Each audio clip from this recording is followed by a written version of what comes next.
മലപ്പുറക്കാർ അടുത്ത കാലത്ത് പണമുണ്ടാക്കിയവർ ആയതുകൊണ്ട് പണക്കാരുടെ ജീവിതശൈലി എന്താണെന്ന് അവർക്ക് ശരിക്കും പിടികിട്ടിയിട്ടില്ല. മലപ്പുറത്തെ കല്യാണങ്ങളിൽ സ്ത്രീകൾ തങ്ങളുടെ കുടുംബത്തിന്റെ പ്രാധാന്യം കാണിക്കുവാൻ വേണ്ടി ധാരാളം സ്വർണ്ണാഭരണങ്ങൾ ഇട്ടുകൊണ്ട് പ്രത്യക്ഷപ്പെടാറുണ്ട്. കൂടുതൽ സ്വർണ്ണാഭരണങ്ങൾ അണിയുന്ന പെൺകുട്ടികൾ കൂടുതൽ ഉയർന്ന കുടുംബങ്ങളിൽ ഉള്ളവരാണെന്ന് ഒരു ധാരണയും മലപ്പുറക്കാർക്കുണ്ട്. എന്നാൽ യഥാർത്ഥ സാമ്പത്തിക ശേഷിയുള്ളവർ ദരിദ്രരായി അഭിനയിക്കുകയും ലളിതമായി വസ്ത്രം ധരിക്കുകയും ജനങ്ങളുമായി ഇടപഴകുന്നത് കുറയ്ക്കുകയുമാണ് ചെയ്യുക. അസൂയക്കാരുടെയും വായാടികളുടെയും ശ്രദ്ധ ആകർഷിക്കുന്നത് തങ്ങളുടെ സമ്പത്തിനെക്കുറിച്ച് കൂടുതൽ ആളുകൾ സംസാരിക്കുവാനും കള്ളന്മാരെയും സംഭാവന ചോദിക്കുന്നവരെയും ഭീഷണിപ്പെടുത്തി കടം ചോദിക്കുന്നവരെയും തങ്ങളുടെ വീട്ടിലേക്ക് ആകർഷിക്കുവാൻ കാരണമാകുമെന്ന് കാശുള്ള എല്ലാവർക്കും അറിയാം. എന്നാൽ മലപ്പുറക്കാർ പണം പ്രദർശിപ്പിക്കുകയും ധാരാളമായി സംഭാവനയും കടവും കൊടുക്കുവാൻ നിർബന്ധിതരാവുകയും ചെയ്യുന്നുണ്ട്. ബാംഗ്ലൂർ നഗരത്തിലെ എല്ലാ കോടീശ്വരന്മാർക്കും സ്വന്തമായി വാച്ച്മാനുണ്ട്. സന്ദർശകരെ വീട്ടിനുള്ളിൽ പ്രവേശിപ്പിക്കുകയില്ല. ഒരാളുടെ യഥാർത്ഥ സാമ്പത്തിക സ്ഥിതി അയാളുടെ സഹോദരന്മാർക്കും മക്കൾക്കും മാത്രമേ അറിയുകയുള്ളൂ. എന്നാൽ മലപ്പുറത്ത് കാശുള്ളതിനനുസരിച്ച് അത് കൂടുതൽ പ്രദർശിപ്പിക്കുകയും കൂടുതൽ അപകടകരമായി ജീവിക്കുകയും ചെയ്യുന്ന ആളുകളെയാണ് നാം കണ്ടുവരുന്നത്.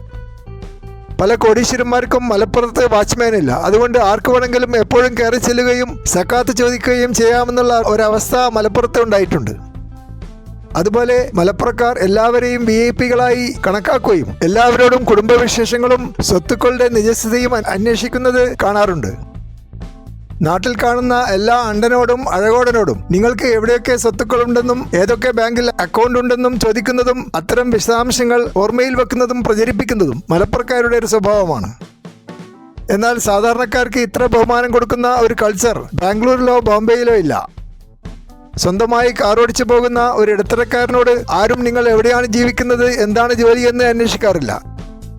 കാരണം അല്പം സാമ്പത്തിക ശേഷിയുള്ള ആളുകൾക്കൊക്കെ ഡ്രൈവർമാരുണ്ടാകുമെന്നും ആയുധമേന്തിയ അംഗരക്ഷകർ എപ്പോഴും അവരുടെ കൂടെ യാത്ര ചെയ്യുമെന്നും അവരോട് സംസാരിക്കാൻ സാധിക്കുകയില്ലെന്നും ഇന്ത്യയിലെ വൻ നഗരങ്ങളിൽ താമസിക്കുന്നവർക്ക് അറിയാൻ പറ്റും. എന്നാൽ മലപ്പുറത്ത് ഒരു പുതിയ കുപ്പായമിട്ടാൽ ഉടൻ തന്നെ എല്ലാവരും മുതലാളി എന്ന് വിളിച്ച് ശല്യം ചെയ്യുകയും അധികം താമസിയാതെ 5 ബിരിയാണിക്ക് ഓർഡർ ചെയ്യുകയും ചെയ്യേണ്ട ദുരവസ്ഥ ഉണ്ടായിട്ടുണ്ട്.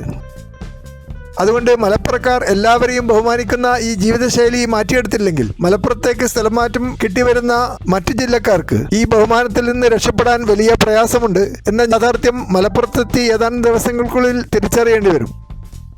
ശമ്പളം കിട്ടിയാൽ അത്യാവശ്യം ചെലവുകൾ കഴിഞ്ഞ് ബാക്കിയുള്ള പൈസ ബാങ്കിലിടുന്ന നിങ്ങളുടെ ശീലം മലപ്പുറത്ത് നടക്കുകയില്ല. എല്ലാ മാസവും മറ്റുള്ളവർക്ക് ബിരിയാണി വാങ്ങിച്ചു കൊടുക്കുവാനും കടം കൊടുത്ത് സഹായിക്കുവാനും ഒരു തുക നീക്കിവെക്കാൻ മലപ്പുറത്ത് ജോലി ചെയ്യുന്ന കണ്ണൂർക്കാരും തൃശ്ശൂർക്കാരും നിർബന്ധിതരായിരിക്കും.